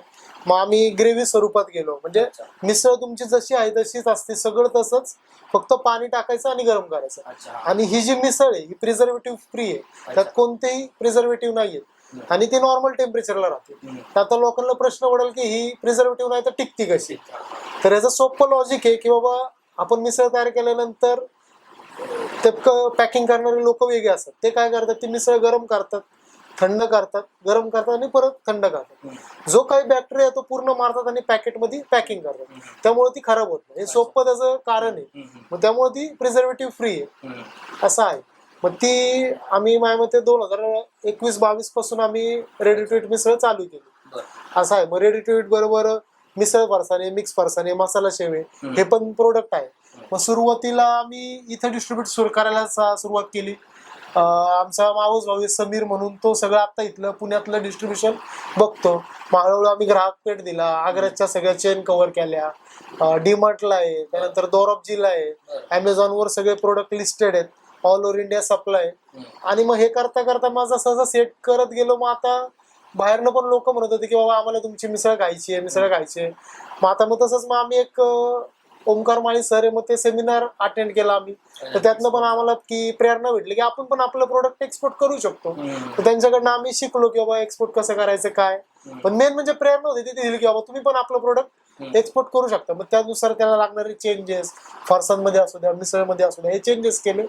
आणि मग सगळ्यात पहिलं एक्सपोर्ट आम्ही ऑस्ट्रेलिया असं श्री गणेशा केला ऑस्ट्रेलिया. नाही, तिकडे आपण येऊच आता एक्सपोर्टच्या याच्यावरती. मला सांग, मग हा जो तुमचा आपला प्रोडक्ट आहे रेडी टू कुक, त्याला कस्टमरचा काय रिस्पॉन्स आला की टेस्ट वाईज, किंवा समजा आता जागेवरती मिसळ जी बनते आणि ही, ह्याच्यातला कस्टमर कडचा काय फीडबॅक होता? आता त्याचं कसं आहे, पहिली गोष्ट म्हणजे तुम्ही स्वतः पण खाऊन बघा किंवा कोणाला पण विचारा, आमचं टार्गेट पण तेच होतं की सेम जशी शॉप मध्ये लागती तशीच मिसळ लागली. मग आता तरी म्हणजे ऑलमोस्ट सगळ्या कस्टमरकडे रिप्लाय तसा येतो की बाबा मिसळ जशी आहे तशीच लागते. आत्ताच मला इंस्टाग्रामवर मेसेज आलाय, माझ्या मते युके मधला मेसेज होता की दादा तुमची मिसळ एकदम सेम आहे, की जशी दुकानात खातो तशीच ती आहे. काही कस्टमर असे आहे. की एक्सपोर्टला जरी गेलं ना, तर आता कसं होतं की बरेच जण असे ओळखीचे आहेत की जे काय करतात की फोटो पाठवतात. म्हणजे असा मिसळचा फोटो असेल, हे मिसळ बनवलेली, मग तिकडनं चांगला एक बाबा नाही बाबा मी खाल्ली, चांगली वाटली, असं बरेच जणांचं म्हणजे कसं की फोटो पाठवणं. आणि कसं होतं, हीच आपली पावती आहे. म्हणजे ज्यावेळेस कस्टमर आपल्याला काहीतरी तिकडनं पाठवतंय आणि ते चांगलं जेव्हा सांगतंय, त्यावेळेस हीच आमची पावती पण म्हणतात आणि त्यातनंच प्रेरणा मिळते. कसं आहे, आता नुसतंच आपण काम करतोय पण त्याला काय म्हणतात, त्याला दाद जर भेटत नसेल तर काय उपयोग नाही. तेव्हा ते जेव्हा कसं आहे, तुम्ही जेव्हा आम्हाला चांगलं म्हणता, उलटी जबाबदारी आमची अजून वाढते, कमी नाही होत, जबाबदारी वाढते. तुम्ही ट्रस्ट आमच्यावर ठेवता, आमची जबाबदारी वाढते. बरोबर. आणि शेवटी तुमचं म्हणजे हे करण्याचा तुमचा उद्देश तो सफल झाला, म्हणजे की तुम्ही जे म्हणता की माणसं ज्यांना ते हे वाटायचं की अरे आता आम्ही परदेशी गेलोय की आता आम्हाला हे चव मिळत नाहीये, हॉस्टेलची मुलं आहेत किंवा कधी काय घरी पाहुणे आले, तुम्ही पटकन 5 मिनिटात मिसळ तयार करून खाऊ शकता. तुम्हाला फक्त कांदा, लिंबू, पाव एवढ्या गोष्टी आणायच्या कुठे, म्हणजे परत आता कारण वेगवेगळे असतील. आता जसं तुम्ही मॅगी खाता, सेम त्याच पद्धतीने मिसळ करू शकता. जे आता कुठे बाहेर राहतात, परगावी राहतात, शिक्षणानिमित्त, कामानिमित्त, त्यांच्यासाठी तर हे खरंच चांगलं आहे. किंवा आता काही सरकारी असे लोक असतात की ज्यांच्या सारख्या बदल्या होत असतात. आता समजा जे आता आपल्या पुण्यामध्ये राहिलेत, वाढले, ज्यांना ते आपल्याला दर रविवारी मिसळ खाणे हा आपला आता रुटीन झालंय, ते समजा कुठं माणूस एखादं बिहारला गेलं, जम्मू काश्मीरला गेलं, येतात ना आम्हाला सर, ह्याच्या पण मिलिटरी वगैरे अशा आहेत ना, अमेझॉनवर ऑर्डर येतात, त्यांचं पोस्टिंग असतं, गोंदिया कुठनं लांब, नागालँड तिकडनं ऑर्डर येतात फरसा मिसळच्या, ते खातात, त्यांचा मेसेज येतो. मराठीच लोक असं पण मागवतात. ट्रेकिंग वाली पण बरीच मुलं आहेत की आता काय होतं की ट्रेकला गेले की मुलं काय होतं की मॅगी घेऊन जातात, मग ती मॅगी पटकन बनते तिथं, मग थोड्या काड्या घ्यायच्या, मग ते मॅगी लगेच बनायची. पण आता काय आलं, बरीचशी मुलं मग आमच्याकडनं मिसळ घेऊन जातात. कारण मिसळ म्हणजे कसं होतं की मॅगीपेक्षा एक भरपेट खाणं होतं. हरिश्चंद्रगडावर एक जण आहे, तो आपल्याकडनं पॅकेट घेतो, पण तिथे लोक त्याच्याकडे कसं आहे की मिसळची डिमांड होती, पण ते बनवणं वगैरे वरती गडावर शक्य नसल्यामुळे त्याने तो आपल्याकडनं असे पॅकेट घेतो, मग त्यामध्ये पाणी टाकणार, ते पटकन देणार, मग त्याला म्हणजे तिथं ते पोह्याशिवाय काय देऊ शकत नाही. म्हणून मग ते मिसळ पण त्याला दिली, तर त्यालाही तिथं रिस्पॉन्स चांगला मिळतो. म्हणजे याच्यातनं पण अजून एक हे झालं की तुम्ही रोजगार पण निर्मिती करतोय. आता आपण कमर्शियल बेसवर पण मिसळ फरसाण असू द्या, मिसळची ग्रेव्ही असू द्या, कमर्शियल पण हैदराबाद, गुजरात, कर्नाटक, मुंबई अशा वेगवेगळ्या म्हणजे जे कमर्शियल वेंडर आहे त्यांना पण आपला सप्लाय चालू आहे. म्हणजे फरसाण तर काही प्रश्नच नाही, एकदम प्युअर बेसन फरसाण असतं, भेसळ कोणतीही नसती, तुम्हाला घशाला कधी त्रास होणार नाही फरसाण खाल्ल्यामुळे. म्हणजे जेवढं चांगलं होईल. आणि तेलामध्ये तुम्ही रिपिटेशन किती करताय एका तेलामध्ये, ते पण इम्पॉर्टंट आहे. त्यामुळे ते पण म्हणजे कसं होतं, मग तुम्हाला त्रास होतो, तुम्ही त्याच तेलामध्ये काढत गेले फरसाण तर त्याचे परिणाम होतात तसे. तर ते पण आम्ही म्हणजे चांगलं क्वालिटीचं फरसाण देण्याचा प्रयत्न करतो. आणि मिसळमध्ये पण कसं, आता कमर्शियलसाठी कसं आहे, आता त्याकडे 4 कस्टमर आले, तो पटकन 4 मिसळ तयार करून लगेच देऊ शकतो, त्यामध्ये त्याचं वेस्टेज अजिबात होत नाही. त्याला आचारी लागत नाही, त्याचं तिथं ते कॉस्टिंग वाचतं. आणि दुसरी गोष्ट प्रिझर्वेटिव्ह काहीच नाही, एकदम नॅचरल. त्यामुळे आपण जो काही कस्टमरला देतोय ते एकदम चांगलं देतोय, 100% नॅचरल. त्यामुळं चांगल्या पद्धतीने त्यावर पण लोक बिझनेस आता आमच्याकडे करतात. शेव, पापडी, भावनगरी हे सगळं म्हणजे सुरुवातीपासूनच बेस होता आणि त्याचीच मदत झाली. मग त्यामुळेच आम्ही प्रोडक्ट क्षेत्रात जाण्याची थोडी डेअरिंग केली. मिसळ तर आपली पहिलीच होती, मग फरसांचं त्यामुळेच गेलो, आम्हाला पहिलाच बेस होता. म्हणजे तेव्हा आपण गावाला बालुशाही, जिलबी, ते काय म्हणतो त्याला, खुर्मा, ते लाल अजून काय असतं, गुडीशेव, असे वेगवेगळे बाजारासाठी करायचो. पण त्यामुळे तो थोडासा अनुभव होता आमच्याकडे, त्यामुळे थोडंसं आम्हाला मदत झाली. आणि सगळं चांगल्या क्वालिटीचं, तुम्ही मिसळचे मसाले घ्या, मिसळचं तेल घ्या, जेवढे इन्ग्रेडियंट आम्हाला A1 क्वालिटीचे भेटतात तेच वापरतो. असं कुठंच भेदभाव करत नाही की बाबा ह्याच्यामुळे कॉस्टिंग कमी होईल. सगळ्यात महत्वाचा आमच्यासाठी कस्टमरचा विश्वास. कारण कसं होतं, विश्वास तुम्हाला वाढवायला, जोडायला वेळ लागतो, तुटायला 1 सेकंड लागत नाही. म्हणजे आता पाव सोडलं तर बऱ्यापैकी आपणच म्हणजे इन-हाऊसच सगळं आपण रॉ मटेरियल सगळं बनवतोय, जे काही खूप चांगली गोष्ट आहे ती. म्हणजे आता आपण हे जे काही रेडी टू कुकचा विषय घेतला आपण, तो मोस्टली म्हणजे असं का होतं का की एक्सपान्शनच्या वेळेस त्याचा उपयोग होईल किंवा आता मग एक्सपोर्ट त्याच्यामुळे आपल्याला सोपं जाईल. आणि हा एक्सपोर्टचा तुमचा अनुभव कसा होता, सुरुवात कशी झाली, त्याचा कसा अनुभव? सुरुवातीला म्हणजे कसं होतं, आता पहिली गोष्ट मी जे काय आम्ही ट्रेनिंग घेतलं त्यामुळे कसं आता एक आम्हाला वाटलं, जे माळी सरांकडनं ट्रेनिंग घेतलं त्यामुळे वाटलं की आपण एक्सपोर्ट करू शकतो. मग पहिली गोष्ट प्रोडक्ट आपल्याकडे रेडी होतं. मग सुरुवातीला आमच्या बिझनेस कॉन्टॅक्ट मधनच सगळ्यात पहिला एक्सपोर्ट झाला तो ऑस्ट्रेलियाचा झाला. आता ते विनीत सरांना पण आम्ही धन्यवाद म्हणेल की बाबा त्यांनी आम्हाला सगळ्यात पहिली संधी त्यांनी आम्हाला मिळवून दिली एक्सपोर्टसाठी. त्यामुळं तिथनं सुरुवात झाली ऑस्ट्रेलियापासनं. ऑस्ट्रेलियानंतर दुबई झालं, दुबईनंतर युकेला पण करत होतो, पण काही कारणास्तव डिस्ट्रीब्युशन इश्यूमुळे युके स्टक आहे आता सध्याला. आमचं शोधणं काम चालू आहे. त्यानंतर जर्मनी झालं, न्यूझीलंड झालं, आता रिसेंटली USA ला पण गेलं. असा एक्सपोर्टचं चालू आहे सगळीकडे. मग तुम्हाला आता त्याचे चॅलेंजेस काय वाटतात एक्सपोर्टचे? एक्सपोर्टला चॅलेंजेस म्हणजे सगळं तर आम्ही कंट्रोल करतोय, कंट्रोल आमच्या हातात आहे. पण कसं होतं, एक्सपोर्ट क्षेत्रात आम्ही आता अजून नवीन आहे, तर त्यामुळं काही तिथं थोडी मोनोपॉली टाईप आहे की त्यामुळे आम्हाला थोडंसं ते क्रॅक करायला प्रॉब्लेम होतो. मोनोपॉली इन द सेन्स म्हणजे आता तुमच्याकडे एखादं प्रोडक्ट चालू आहे, फॉर एक्झाम्पल घ्या मिसळ चालू आहे, मग ती मिसळ काढून आमची मिसळ ठेवायची, मग थोडंसं आम्हाला चॅलेंज तिथे येतात की बाबा मागणी असून ते पुढं प्रोडक्ट जात नाही. मग आता चालू आहे आमचं एक्सपोर्ट, पण ते क्रॅक करायला आमचा वेळ जास्त जातो. तर मी सगळ्यांना रिक्वेस्ट करेल की बाबा कोणाला जर मिसळ हवी असेल परदेशात तर आम्हाला कॉन्टॅक्ट करा. 100% तुम्हाला आम्ही विश्वास देऊ की मिसळ सगळ्यांना आवडेल. मिसळ हा लोकांचा खूप भावनेशी जोडलेला विषय आहे आणि तो ज्वलंत विषय एकदम. लोकांना त्याच्यामध्ये प्रचंड प्रेम आहे. कोण म्हणतं नाशिकची मिसळ चांगली, कोण म्हणतं कोल्हापूरची चांगली, कोण म्हणतं पुण्याची मिसळ चांगली. तर तुम्ही याच्याकडे कसं बघता? मिसळ सगळ्यात चांगल्या आहेत. फक्त कसं आहे की आवड निवड वेगळी आहे. म्हणजे नाशिकच्या लोकांना पुण्यातल्या किती मिसळ रुचतात माहित नाही, किंवा पुण्यातल्या लोकांना नाशिक मधल्या मिसळ किती रुचतात माहित नाही. पण कसं आहे की जिथल्या तिथल्या लोकांची आवड निवड ह्याच्याप्रमाणे तिथल्या लोकांनी त्या मिसळ तशाप्रमाणे बनवल्या. म्हणजे साधं उदाहरण घेतलं तर कसं आहे, आता नाशिकला फरसाण वापरतात, आपल्या इथं तशी शेव आणि चिवडा वापरतात. इकडं कसं आहे की कोल्हापूर साईडला किंवा साताऱ्याला गेलो तर काही लोक बेसला बटाटा असतो, मग त्याच्यावर शेव चिवडा असतो. तिथल्या मिसळ वेगळ्या आहेत, नाशिकच्या थोड्या काळ्या मसाल्यातल्या आहेत काही मिसळ. म्हणजे मिसळ तशा सगळ्या तिथल्या लोकांच्या आवडीनिवडीप्रमाणे जे आहेत ते सगळ्या चांगल्याच आहेत. फक्त कसं आहे की आता कोणाला कुठली आवडते हे प्रत्येकावर माणसं लगेच बदलतं.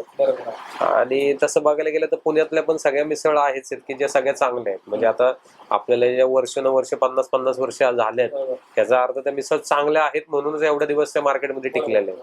म्हणजे असं नसेल तर की मिसळ आवडली नसती तर ते आज 50 वर्ष बाजारात टिकलेच नसते. त्यामुळे असं म्हणता नाही येणार, सगळ्या मिसळ चांगल्याच आहेत. फक्त कसं आहे की आता त्यातला ग्राहक वर्ग असतो ज्याला जी आवडते, जो तिथं जात असतो. म्हणजे माझं वैयक्तिक असं म्हणणं आहे की बाबा माझ्याकडे पण येणारा सगळा ग्राहक आहे, म्हणजे 10 माणसं आली तर त्यातल्या 6 जणांना 5 जणांना माझी मिसळ आवडत. काही जणांना असं वाटेल की नाही बाबा यांची मिसळ मला नाही आवडली, होऊ शकतं. आता माझ्याकडे पण अशी काही गिराईक आहेत की बाबा नाही बाबा मला बायको म्हणते भाड्याची आवडते, नवरा म्हणतो मला दुसरी कुठली तरी आवडते. म्हणजे असंही आहे. ह्याच्यामध्ये कसं माणसं लगेच बदलू शकतं. शेवटी मिसळ आहे, ज्याच्या जिभेला जे आवडतं तो त्याप्रमाणे खात असतो.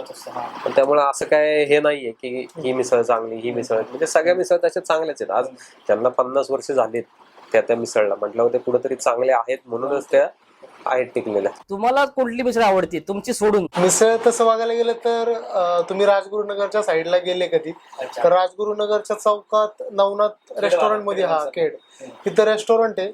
त्यांची मिसळ एकदम उत्तम आहे, मी स्वतः खातो. आपलीच मिसळ आहे ती, पण म्हणजे जवळचीच आहे, पण मी नुसतं जवळची आहे म्हणून गावठी जवळची आहे म्हणून सांगत नाही. मिसळ खरंच चांगली आहे म्हणून सांगतो की खाऊन बघा, तुम्हाला नक्की आवडेल. अच्छा. गावाकडचा फील आहे त्याकडे आणि एकदम छोटा असं टिपिकल गावाकडचं रेस्टॉरंट. राजगुरुनगरच्या चौकात बरोबर एसटी स्टँडच्या शेजारी नवनाथ रेस्टॉरंट म्हणून आहे. अच्छा, नवनाथ. असं आहे, म्हणजे आवडेल सगळ्याला, म्हणजे मला स्वतःला तरी आवडते, मी खातो. त्या भागात गेलं की आम्ही पण नक्कीच गावठी मिसळ. चांगलं आहे. चांगले फरसाण पण ते स्वतः बनवतात, अच्छा. तिथंच बनवतात, एकदम छान. आता या सर्व प्रवासामध्ये आता आपल्याला मार्केटिंग करावी लागते, ब्रँडिंग करायचे, ऍडव्हर्टायझिंग लागतात. तर डिजिटल मार्केटिंग, सोशल मीडिया या सर्वाचा वापर तुम्ही कसा करता? वापर आत्ताच्या जमान्यामध्ये सोशल मीडिया 100% करावा लागतो, त्याला पर्यायच नाहीये. म्हणजे तुम्ही आपल्या मिसळचं पण ऍडव्हर्टाईज कंटिन्यू चालू असते किंवा प्रोडक्टची पण कंटिन्यू चालू असते. कंटिन्यू म्हणजे रील्स वगैरे काय ना काय आपण टाकत असतो आणि ते आत्ताच्या काळात गरजेची आहे. लोकांपर्यंत पोहोचण्यासाठी ते सगळ्यात स्ट्रॉंगेस्ट माध्यम आहे की त्यामुळे आपण तिथं पोहोचू शकतो. पण त्या सोशल नुसतं ऍडव्हर्टाईज करून उपयोग नाहीये. जरी तुमच्याकडे कस्टमर आला तरी तो सॅटिस्फाय होऊन घरी गेला पाहिजे, ते सगळ्यात महत्वाचं आहे. नुसतं कस्टमर येऊन उपयोग नाही, त्याला तुम्ही चांगली सर्व्हिस दिली पाहिजे, त्याला चांगली क्वालिटी दिली पाहिजे आणि मग तो आनंदाने घरी गेला पाहिजे. हे टार्गेट आहे आमचं. हे म्हणजे मला एक सांगा आता की चव टिकवणं कठीण आहे का व्यवसाय वाढवणं कठीण आहे? आता चवीच्या बाबतीत म्हणताल तर आता मी पहिल्यांदा सांगितलं तसं मिसळ आम्हीच बनवतो. मग तसा विचार केला तर म्हणजे चव मेंटेन करणं हे आमच्याच हातात आहे. त्यामुळं ते मे बी आम्हाला सोपं वाटत असेल. तर आमच्यासाठी चॅलेंज व्यवसाय वाढवणं आहे.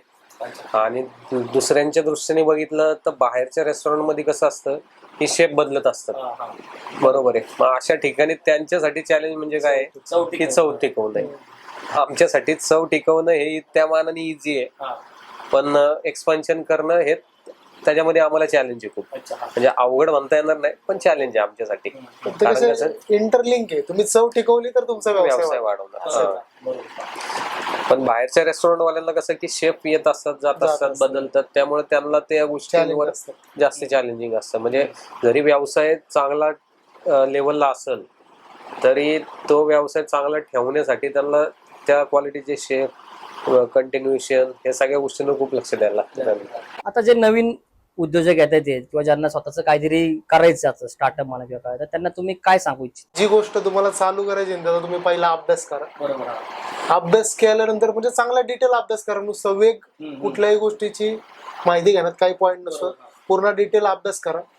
तुम्ही अभ्यास केल्यानंतर तुम्हाला डेअरिंग करायला लागते की तिथं तुम्हाला पाऊल टाकायला लागतं, डेअरिंग. मग ती डेअरिंग कशी असते की बाबा काय काही लोक नुसतंच अभ्यास करतात, पुढे काय जातच नाही, मी हे केलं मी केलं, पण ते पुढे पाऊलच पडत नाही, एक्झिक्युशन होत नाही. मग त्यासाठी तुम्हाला डेअरिंग लागते तेवढी की बाबा मला आता ते करायचं. ते केल्यानंतर तुम्हाला लागते ती जिद्द, कन्सिस्टन्सी, मग पुढे हळूहळू जाते. या 3 गोष्टी महत्वाच्या आहेत: अभ्यास, डेअरिंग आणि जिद्द. या 3 गोष्टी तुम्हाला अटॅच लागतात, तेव्हा तुम्ही पुढे जाऊ शकता. आणि तुमचा जर आतापर्यंतचा सगळा प्रवास बघता तर मला तर एकच गोष्ट जाणवते की तुम्ही लाज पण बाळगली नाही पाहिजे. आता तुम्ही लहानपणापासून हातगाडी ढकलत तुम्ही एवढं केलंय, तुम्ही म्हणलं त्याप्रमाणे तुम्ही आता वेळ पडली भांडी पण घासली, सगळ्या गोष्टी केल्या तुम्ही, त्याच्यामुळे त्या गोष्टी करणं पण तेवढंच. लाज न कुणीच धरली नाही पाहिजे. ते काम आहे, कुठलंही काम छोटं नसतं, कुठलंही काम मोठं नसतं.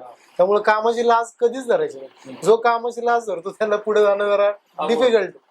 त्यामुळे लाज नाही धरायची. सगळं काम आपलं आहे म्हणून तुम्ही करा. आणि जरी तुम्ही नोकरीला असले, जरी आता माझ्याकडे 5 मुलं काम आहे, जो व्यक्ती चांगलं काम करतो तो आयुष्यात कायम पुढेच जातो.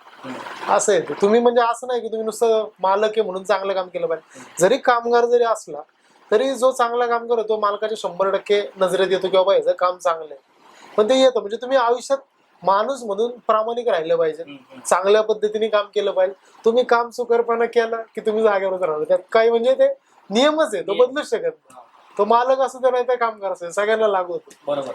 तुमच्या लेखी यश म्हणजे काय? यश म्हटलं तर एकच सांगता येईल की जेव्हा केव्हा कुठलाही कस्टमर असेल, म्हणजे दुकानातला असेल, बाहेर आपण जेव्हा मटेरियल जातं त्यावेळेस असेल, की जो माणूस आपल्याला सांगतो की बाबा तुमची मिसळ छान होती, आवडली, तेच आपलं यश म्हणता येईल. म्हणजे ज्यासाठी आपण करतोय त्याची कस्टमर जेव्हा कुठेतरी पोचपावती देतं तेच आपलं यश म्हणता येईल.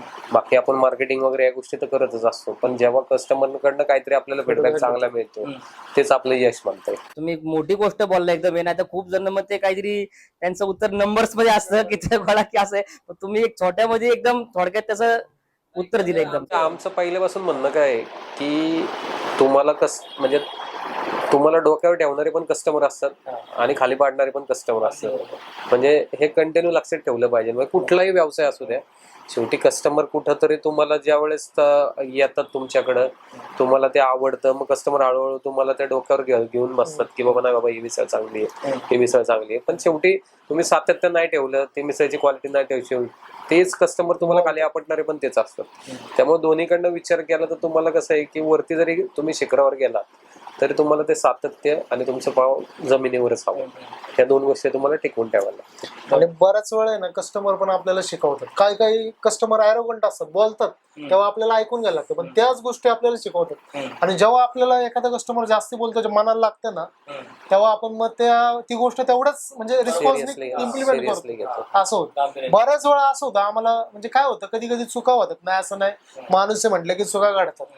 पण जेव्हा एखादा कस्टमर चूक दाखवून देतो, आपण त्याला निग्लेक्ट नाही करायचं. पहिला विचार करायचा की तुम्हाला ती चूक इम्प्रूव्ह करता येईल का, की नुसतं तुम्ही आपलं हत्तीसारखे सरळ चालत राहिले, इकडे तिकडे काय बघितलं तर म्हणजे ते चालणारच नाही मग सगळं व्यवस्थित. जरी एखाद्या कस्टमरने तुम्हाला कंप्लेंट केली, काय केली, त्याला सिरियसली घेतली पाहिजे, त्यावर तुम्ही काम केलं पाहिजे, त्यामध्ये इम्प्रूव्हमेंट पाहिजे. म्हणजे अशा पद्धतीने झालं. ते पण बऱ्याच वेळ शिकवतात. काय कस्टमर आपल्याला वाटतं यार केवढा आरेगोडं बोलतो, पण त्या कस्टमरवरच आपण सुधारतो. आता शेवटी आपण किती जरी म्हणलं तरी शेवटी तुमचा भाड्यात मिसळचा ब्रँड जे काय म्हणतो आपण, त्याचा बेस शेवटी तुमच्या वडिलांची सुरुवात आहे. त्यांनी ती सुरुवात केली म्हणून आपण आता इथपर्यंत आहे. तर एक प्रश्न असा की आता भाड्यात मिसळ हा तुमच्यासाठी बिझनेस आहे का वडिलांची आठवण आहे? बिझनेस करता करता पावलं पावली वडिलांची आठवण येते. म्हणजे असं म्हटलं तरी चालेल. म्हणजे बिझनेसच आहे, पण प्रत्येक पावलानगीत वडिलांची आठवण येते. कारण कसं आहे, त्यांच्या जुन्या आठवणी, आपण काय निर्णय घेतो, त्यांचे काही शब्द, हे प्रत्येक क्षणाला कुठं ना कुठं तरी ते येत असतात. आणि दुसरी गोष्ट म्हणजे आता असं म्हटलं की म्हणजे आपण कसं म्हणतो की त्या माणसाची एक जिद्द होती, त्यांनी कुठेतरी तो पाया बसवला. आणि आज ते असते म्हणजे ज्या वेळेस एक पहिला स्ट्रगल बघता आणि आत्ताचं सक्सेस बघता, म्हणजे कसं होतं की आपण असं म्हणतो ना, प्रत्येक माणसाच्या आयुष्यात ते नशीब पण नसतं की एखाद्याने कष्ट केले पण ते त्याला त्याची फळं मिळायला कधी कधी तो उपभोग मिळत नाही. म्हणजे असं म्हटलं तर आमच्या वडिलांच्या बाबतीत तसं म्हणता येणार. म्हणजे ज्या त्यांनी प्रयत्न केले, सगळं केलं, आणि ज्या वेळेस आपल्याला कुठेतरी ते ब्रँचेस वाढायला लागल्या की आपण म्हणतो ना की झाडाला खूप आता पालवी फुटायला लागली, त्यावेळेसच ते नेमकी गेले. त्यामुळे कसं झालं की तो कुठेतरी त्यांना तो आनंद क्षण उपभोगता नाही आला. आता ठीक आहे, मग आता आपण ज्या गोष्टी झाल्या तर झाल्या, पण तरी असं म्हणतो ना की कुठं ना कुठं तरी त्या गोष्टीची अशी खंत आहे की आता वडील असले पाहिजे होते. तुमची मुलं आता या बिझनेस मध्ये काही वर्षांनी येतील, मग तुमची इच्छा आहे की आता मुलांनी हा बिझनेस पुढे वाढायला पाहिजे. तुम्ही ह्या गोष्टीकडे कसं बघा? मुलांचं म्हटलं तर पहिली गोष्ट कसं माहितीये का, म्हणजे असं बरीच आता आपण हॉटेलच्या संदर्भात बघितलं ना, तर ज्या ह्यांनी पहिल्या पिढीने केलं त्यावेळी सेकंड जनरेशन करल की नाही हे करल ते सांगता येत नाही. म्हणजे आता समजा आमच्या वडिलांनी केली, आम्ही पुढे नेलं, त्यांना आवड असेल तर 100% ते पुढे नेतील. म्हणजे आपण त्यांच्यावर लादू शकत नाही की बाबा नाही बाबा हा बिझनेस तू पुढे नेच, बरोबर आहे. त्यांना आत्ताही ते आमच्या सोबत येतात, दुकानात जातात, येतात, फिरतात, पण त्यांना आवड असेल तर नेतील पुढे. पण जोपर्यंत आपण आहे, आपलं पॅशन ते आपण ते पुढे नेत राहतो. आता म्हणजे 1991 ला आपला प्रवास सुरू झाला, तेव्हा असं कधी वाटलं होतं का किंवा आता ज्यांना की आपण ही मिसळ जर्मनीला जाईल? नाही, तेव्हा काहीच वाटलं नव्हतं की जर्मनीला जाईल. तेव्हाची परिस्थिती खूप अवघड होती. म्हणजे आम्ही म्हणजे करवीनगर आहे, ती 10x10 रूम होती. तेव्हा काहीच होतं, म्हणजे तेव्हा आम्ही फक्त उदरनिर्वाह करणे यासाठी तो व्यवसाय चालू केला होता. तेव्हा 10x10 रूम होती, वॉशरूम नव्हतं घरात, आणि असं एक्सपोर्ट वगैरे करायला ह्याचा तर काही विचार पण केला नव्हता. पण देवाच्या कृपेने त्यात सगळं यशस्वी झालं असं म्हणतो. आता मी काही प्रश्न विचारतो, त्याचे थोडक्यात उत्तर द्या मला. आता एक मुद्दा खूप ट्रेंडिंग मध्ये असतो, अजून सुद्धा असतो तो, की लोकांना मिसळ सोबत ब्रेड काही ठिकाणी आवडतो, काही लोकांना पाव आवडतो. त्याच्यावरनं खूप वेळा सोशल मीडियावरती पण बघतो आपण, त्याच्यावरनं वाद चालू असतात. तर एवढा मुद्दा हा मोठा आहे का की कोणाला ब्रेड पाहिजे का कोणाला पाव पाहिजे? तुम्ही याच्याकडे कसं बघता? नाही, तसं बघायला गेलं तर मिसळ बरोबर पावच म्हणजे माझं तरी मत आहे पर्सनली की योग्य आहे. आता मे बी असं असेल की त्यावेळेस आता कसं म्हणजे जुन्या काळातल्या बेकऱ्या वगैरे बघितल्या तर ती पहिली अस्वच्छता या कारणामुळे लोक ब्रेडला प्रेफर करत असतील. त्यामुळे ते कसं आलं की ती स्लाइस ही कन्सेप्ट बाजारात तशी हळूहळू रुजायला लागली. पण आता तसं काय राहिलेलं नाहीये. म्हणजे तसं बघायला गेलं तर आता बेकऱ्या बऱ्यापैकी सगळ्या मॉडर्नाइज झाल्यात की बाबा आता पावाला म्हणजे मैदा जो काय असेल त्याला मिक्सिंगला मशीन आल्यात, किंवा आता नवीन ह्याच्याप्रमाणे आता कसं लाकडी भट्ट्या बंद झाल्या, आता ओव्हन्स आलेत छान. मग त्यामुळे कसं की आता बेकऱ्या पण खूप हाय लेवलला झाल्यात. त्यामुळं आता कसं आपण पावभाजी बरोबर ब्रेड खाऊ शकतो का, म्हणजे लोकांना कल्पना पण येणार नाही. तसंच आहे की बाबा मिसळ बरोबर पावच तसा योग्य आहे. पण आता काय, कस्टमर जर ब्रेड मागत असेल तर शेवटी आपण जर हे बघितलं तर आपलं देणं काम आहे. पुढचा प्रश्न की आता आता तुम्ही एक्सपान्शनचा मगाशी उल्लेख केला. एक्सपान्शन आता आजकाल सगळेच ब्रँड फ्रँचायझीच्या मागे लागले किंवा काय नाही का, तुमचं याच्यामध्ये वैयक्तिक मत काय की फ्रँचायझी द्यायची एक्सपान्शन का स्वतःची ब्रांच वाढवायची? आता तर कसं आहे की आम्ही फ्रँचायझी कन्सेप्टमध्ये नाही करत आहे. जे काय असेल आमचं एक्सपान्शन आम्ही स्वतःच करणार आहे, असं तरी आता आमचं सध्याचं प्लॅनिंग आहे. त्याचं कारण कसं आहे किंवा आम्हाला क्वालिटी किंवा जी सर्व्हिस आहे, आणि आम्ही ब्रँड एकदम शून्यापासून उभं केला, त्यामुळे आम्हाला त्याची खूप काळजी आहे. आणि कसं होतं, फ्रँचायझीमध्ये तुम्हाला पैसे भेटतात, सगळ्या गोष्टी होतात, पण आता आम्हाला आहे ना पैशापेक्षा जास्ती ब्रँडला होतं, म्हणजे आम्हाला त्याला जास्ती जपायचंय. सर्व्हिस म्हणा किंवा तिथली म्हणजे सगळं आम्हाला थोडंसं चांगल्या पद्धतीने पुढे जायचं. त्यामुळे आम्ही त्या फ्रँचायझी कन्सेप्टमध्ये पुढे जात नाहीये. त्यामुळे आम्ही आमच्याच ब्रँचेस वाढवण्याचा प्लॅन आहे. त्यानंतर रेडी टू इट मिसळ आहे. मग ह्याच्यामुळे काय होतं, आम्ही सगळीकडे पोहोचू शकतो, त्याचा स्कोप वाढतो. त्यामुळे क्वालिटी कंट्रोल तुमच्या हातात राहतो, एवढा फायदा असतो. फ्रँचायझीमध्ये कसं होतं, मग थोडं थोडं माणसाचं कंट्रोल लूज होत जातो. आणि कसं आहे, ब्रँड उभा केलेला असतो तो कन्सिस्टंट तिथे राहिला पाहिजे. ब्रँड जर खाली येत गेला तर त्याला काय म्हणजे नाही गेला पाहिजे, कोणताच ब्रँड खाली नाही गेला पाहिजे. पण त्याला टिकवण्यासाठी काय करता येईल, तर आम्ही हे विचार करतो. प्रत्येकाचे विचार वेगवेगळे असतात. तसा आमचा विचार आहे त्यानुसार आम्ही आता फ्रँचायझीमध्ये जातच नाही. जे आम्हाला जेवढ्या ब्रँचेस टाकता येईल तेवढ्या ब्रँचेस टाकणार. जी चांगली आमच्याकडे लोक आहेत ज्यांनी आम्हाला मदत केली त्यांना पुढे घेऊन जायचं. कुठला बिझनेस प्रकार तुम्हाला जास्त आवडतो, म्हणजे ऑनलाईन बिझनेस का ऑफलाईन बिझनेस? एक तर कस्टमर तुमच्याकडे येतं किंवा तुम्ही कस्टमरकडे जाता, हे अशा व्यवसायातले दोन प्रकार. ज्या वेळेस तुमच्याकडे डायनिंगला कस्टमर येतं, हा पहिला प्रकार झाला की ज्यात कस्टमर तुमच्याकडे येतो. आणि ज्यावेळेस तुम्ही स्विगी, झोमॅटो किंवा अशा अदर प्लॅटफॉर्मवरनं मिसळ तुम्ही त्यांच्याकडे पाठवता, हा काय झाला की दुसऱ्या ह्याच्यातला आला की तुम्ही कस्टमरपर्यंत पोहोचता. त्यामुळे दोन्ही याला तेवढंच महत्व आहे. फक्त काय आहे की दोन्हीकडे आपण एकच लक्षात ठेवलं पाहिजे की बाबा आलेला कस्टमर किंवा आपण दिलेलं, दोघं यांना तो कस्टमर सॅटिस्फाईड झाला पाहिजे. म्हणजे तो इथं आल्यानंतर फक्त सर्व्हिस हा एक्स्ट्रा फॅक्टर मिसळमध्ये ऍड होतो. म्हणजे एखादा कस्टमर डायनिंगला आला तर त्याला सर्व्हिस पण तेवढ्याच ह्याने आपल्याला द्यायला लागते. तर ऑफलाईनला म्हणताल तर कस्टमरला मिसळ गेली पण ती पॅकेजिंगवर खूप लक्ष द्यायला लागतं. म्हणजे ते पॅकेजिंग व्यवस्थित हवं, त्यापर्यंत कस्टमर पर्यंत पोहोचूच तर ते पॅकेजिंग चांगल्या प्रकारे त्याच्यापर्यंत राहिलं पाहिजे. ते इन ट्रान्झिट अर्धा तास मुलांच्या हातात असतं, जे डिलिव्हरी बॉयज असतात. पण त्यांच्याकडे कसं आहे की ते आपल्याला पॅकेजिंगचं पण असं चांगल्या प्रकारे ठेवायला लागतं की कस्टमर पर्यंत पोहोचल्यानंतर त्याला असं वाटलं पाहिजे की ते मिसळ खावी. नाहीतर मग पॅकेजिंग आपण थोडंसं कुठल्या तरी वेगळ्या प्रकारे नाही नीट केलं तर तिथेही कुठेतरी हे होतं.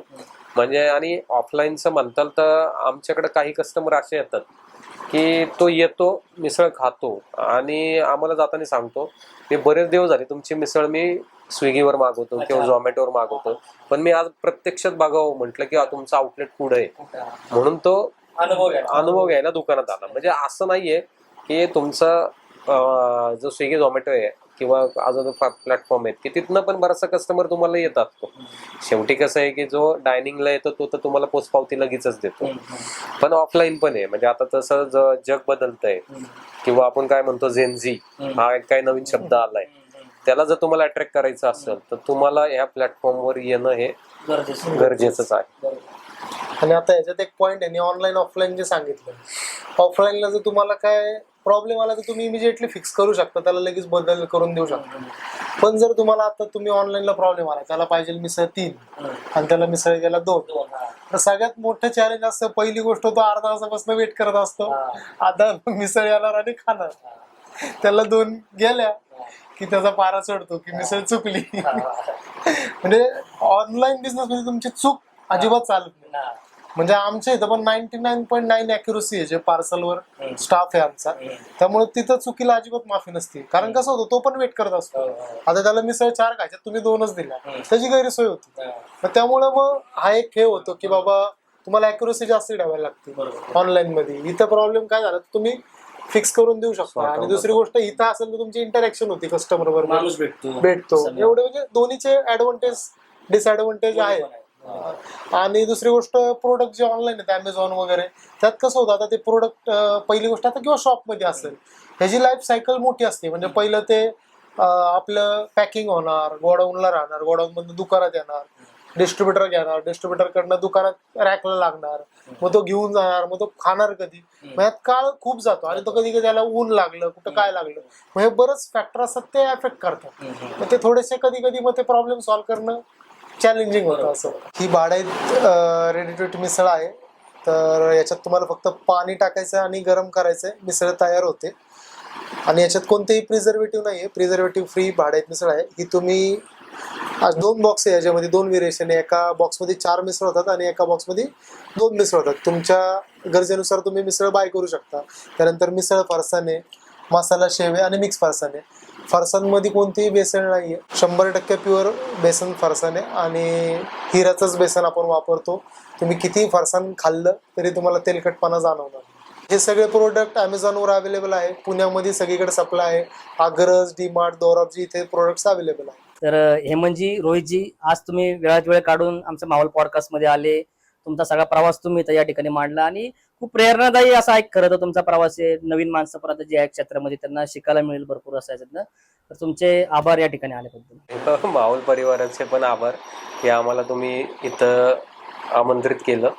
त्यामुळं भाडाईत मिसळ तर्फे आणि भाडाईत मिसळ परिवारातर्फे तुमचे सगळ्यांचे आभार. धन्यवाद. धन्यवाद.